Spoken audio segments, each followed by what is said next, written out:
Et si on déclarait ensemble?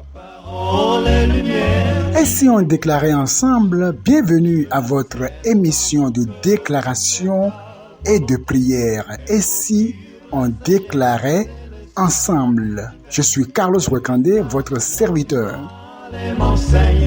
Et si on déclarait ensemble? Le thème d'aujourd'hui est Seigneur, apprends-moi à grandir en maturité et en puissance par la méditation de ta parole. Seigneur, apprends-moi à grandir en maturité et en puissance par la méditation de ta parole.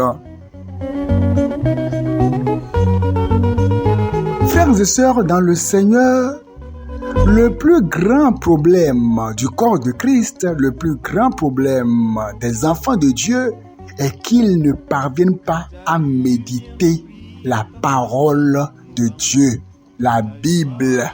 Ils ont du mal à prendre leur Bible, ouvrir les pages de la Bible, y plonger leur regard, réfléchir longuement sur le verset ou sur la portion des Écritures qu'ils ont lues pour pouvoir grandir en maturité dans la connaissance de Dieu et en puissance.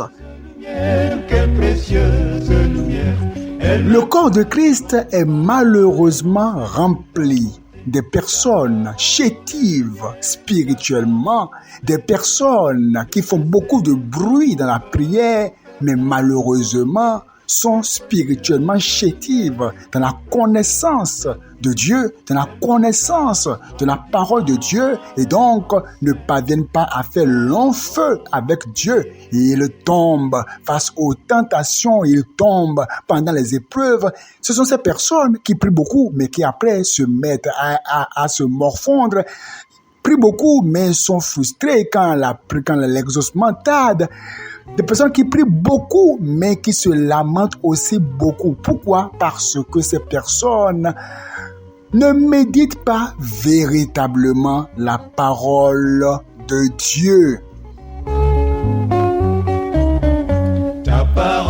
Avez-vous remarqué que David avait une relation très très particulière avec Dieu?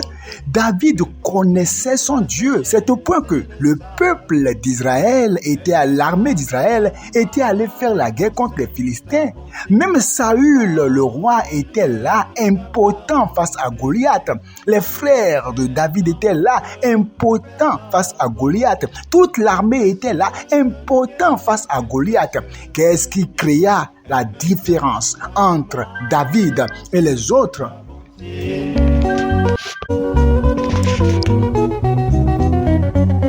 David connaissait son Dieu. Regardez, tous étaient impotents face à Goliath. Mais David vient et dit, tu viens contre moi avec la lance et le javelot, mais moi je viens contre toi au nom de l'Éternel des armées, le Dieu d'Israël que tu as osé injurier. Oh, le peuple de Dieu souffre. Plusieurs sont prêts à prendre leur portable et à même à écouter de la musique, à écouter des sons gospel, mais n'ont pas du plaisir à prendre la Bible à eux seuls, s'asseoir tranquillement, feuilleter la Bible version papier et écouter ce que Dieu a à le dire.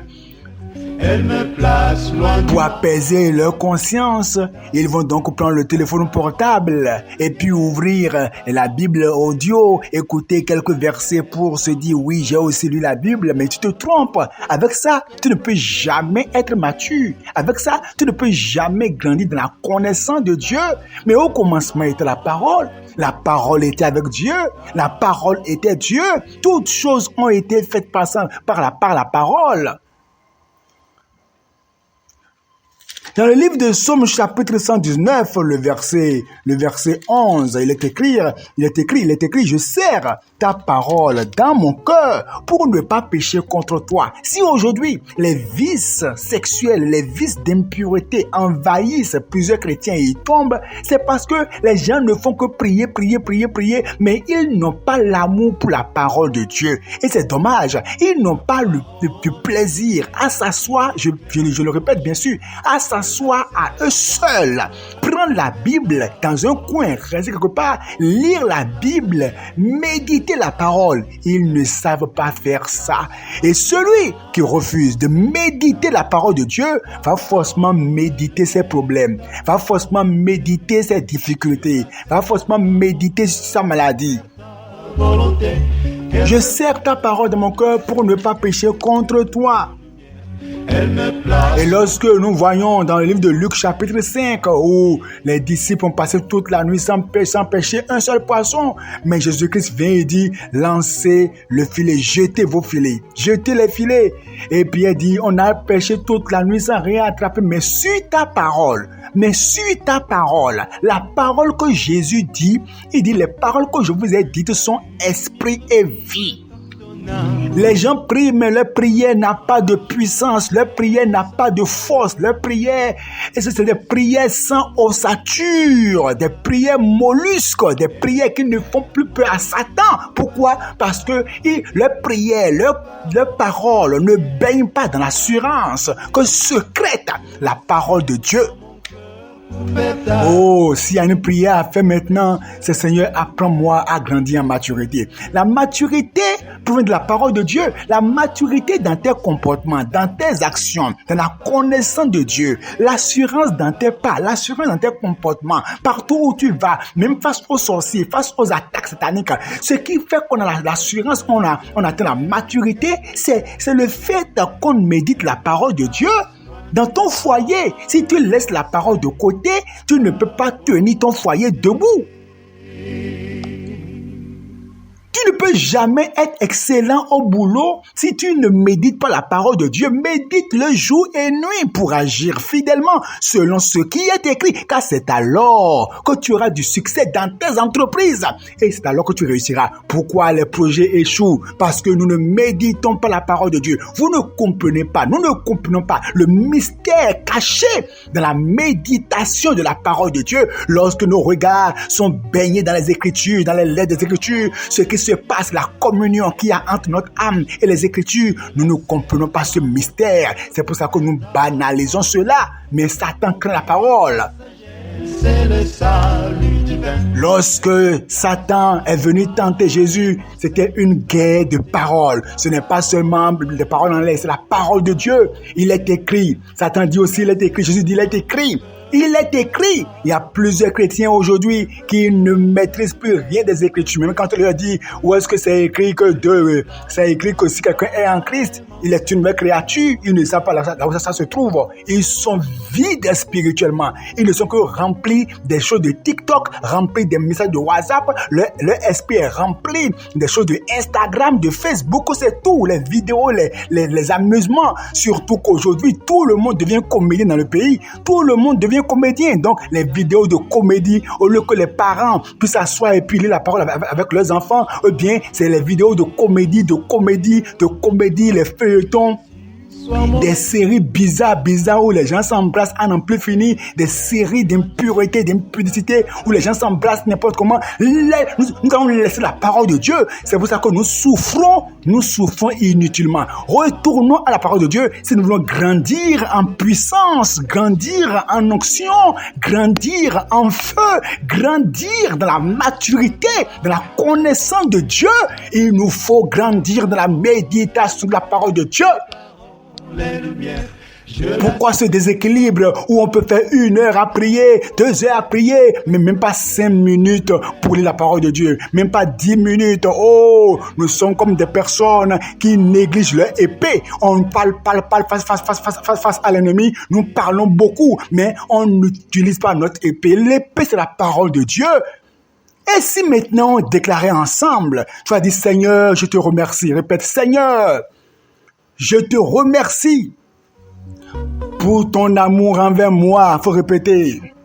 Oh Seigneur, pardonne-moi ma désinvolture face à ta parole. Seigneur, pardonne-moi ma négligence face à ta parole. Dans le nom de Jésus. Oh Seigneur, pardonne-moi ma désinvolture face aux Écritures, ma haine pour les Écritures. Tu peux te dire, ah non, je n'irai pas, mais tu l'es. Oh Seigneur, pardonne-moi mon désintéressement de la Bible. Oh Seigneur, à partir de maintenant, faut répéter, Seigneur, à partir de maintenant, donne-moi de soupirer après les Écritures. Oh Seigneur, à partir de maintenant, donne-moi de lire ta parole, d'aimer la Bible, de lire la Bible. Donne-moi, faut répéter, donne-moi d'être discipliné, de lire les Écritures. Donne-moi de lire les Saintes Écritures, de méditer les Saintes Écritures, au nom puissant de Jésus-Christ. Oh Seigneur, je quitte la vie d'immaturité pour la maturité par ta parole. Oh Seigneur, désormais, je serre ta parole dans mon cœur pour ne pas pécher contre toi. Seigneur, arrache de mes mains, faut répéter, arrache de mes mains l'amusement qui m'empêche de lire la parole. Arrache de moi les jeux, les comédies, les vidéos de comédie qui me déconnectent de la parole. Les jeux vidéo qui me vident de la parole. Arrache de mon âme l'amour pour les feuilletons. Arrache de mon âme l'amour pour les feuilletons. Donne-moi, Seigneur, de lire ta parole. Donne-moi, Seigneur, de méditer les Saintes Écritures en profondeur, véritablement, pas pour plaire à quelqu'un, pas pour me tromper. Non, Seigneur, que mon âme soupire après ta parole, dans le nom de Jésus-Christ. À partir de maintenant, Seigneur, que le feu rentre en moi pour consumer les déchets de Satan. Répète, que le feu rentre en moi pour consumer les déchets de Satan, les déchets de loisirs, d'impureté, d'iniquité, de distraction. Au nom de Jésus, mon esprit désormais aime la parole. Il faut répéter. Mon esprit, écoute-moi. Désormais, tu aimes la parole de Dieu. Mon esprit, écoute-moi. Désormais, tu aimes la parole de Dieu. Tout dégoût en toi, prends feu. Mon âme, tout débris, tout déchet en toi qui t'empêche d'aimer la parole, prends feu au nom de Jésus-Christ. À partir de maintenant, Seigneur, j'aime ta parole. Je soupire après ta parole. Je médite ta parole comme David soupirer après ta présence, après tes injonctions. Seigneur, désormais, mon âme va soupirer après ta parole. Désormais, ma Bible est mon compagnon. Ma Bible est mon ami. Ma Bible est mon ami. Désormais, ma Bible, version papier, je la garderai. Je la garderai. Je n'aurai pas honte de ma Bible. Je la garderai. Je la serrerai dans mes mains, dans mes bras. Au nom de Jésus, donne-moi, Seigneur, de grandir en puissance, de grandir en maturité, de grandir en connaissance de ta parole, par ta parole au nom de Jésus-Christ. Merci Père, car je crois que désormais, l'amour pour ta parole est désormais né en moi. Au nom de Jésus-Christ. Amen.